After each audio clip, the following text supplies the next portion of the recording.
You scroll past another success story tonight, a founder on stage, a company worth billions, a headline that makes it sound instant, but the real answer is far stranger than instant. Almost none of them got it right the first time, most of them failed.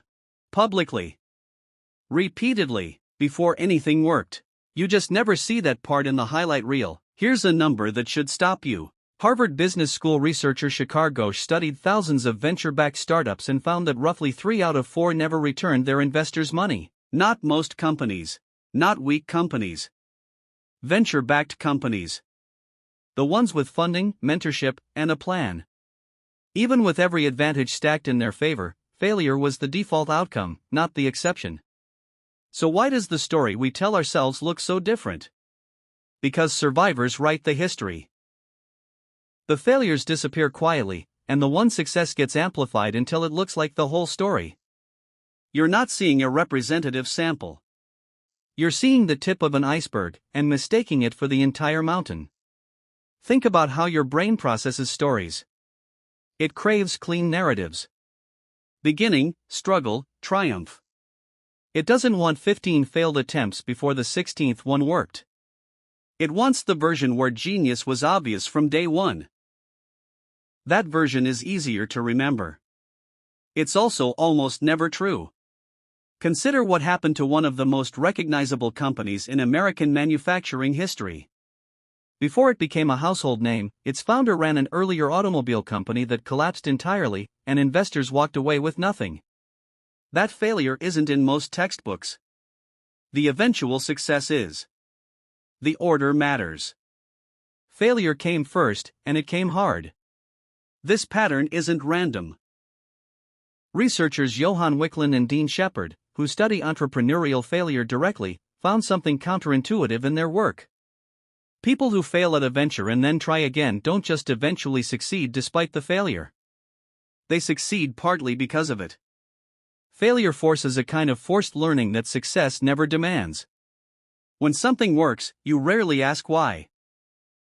When something collapses, you're forced to ask exactly that question, and the answer becomes knowledge no course can teach you. Why does the brain resist this idea so strongly? Because failure feels like identity, not information. When a plan falls apart, your mind doesn't file it under "that approach didn't work." It files it under "I am someone who fails." That single reframe, from event to identity, is the difference between someone who tries again and someone who never tries at all. This isn't just a business phenomenon. Ancient humans who tested a new hunting technique and failed didn't stop hunting. They adjusted the angle, the timing, the tool. The ones who treated every failed hunt as proof they were bad hunters, rather than proof that one method didn't work, likely gave up and starved. Evolution quietly favored people who could separate their identity from their failures. That trait, rare as it is still doing the heavy lifting behind almost every long-term success you admire today. Here's the twist that flips the whole story. Physicist and network scientist Albert Laszlo Barabasi, along with his collaborators, published research in the journal Science examining something they called the random impact rule. Studying the career output of scientists, artists, and directors, they found that a person's biggest success can happen at literally any point in their career, early, middle, or late. What predicted the timing of a breakthrough wasn't talent peaking at a certain age. It was simply how many attempts a person made. More attempts, spread across more time, created more chances for one of them to break through. In other words, quantity of tries, not perfection of any single try, is what produces the eventual win. It's the raw material success is built from. Every failed attempt isn't a detour from the path. It is the path. So why does it feel so unbearable in the moment? Because your brain evolved to treat social and reputational failure as a survival threat. Thousands of years ago, being cast out of your tribe for repeated mistakes could genuinely mean death. There was no safety net outside the group. So your nervous system still responds to public failure today with the same intensity it would use for a life-threatening event, even though a failed pitch meeting or a cancelled product launch has nothing to do with your physical survival.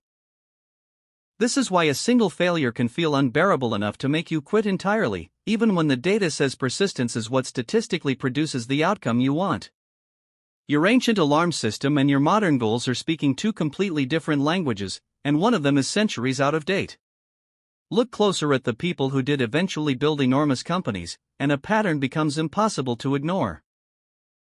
Before their success, almost every one of them had a version of themselves that got fired, rejected, or watched a company collapse. One well-known technology founder was removed from the very company he started, only to return years later and lead it to its most valuable era. That sequence, failure before triumph, isn't a footnote.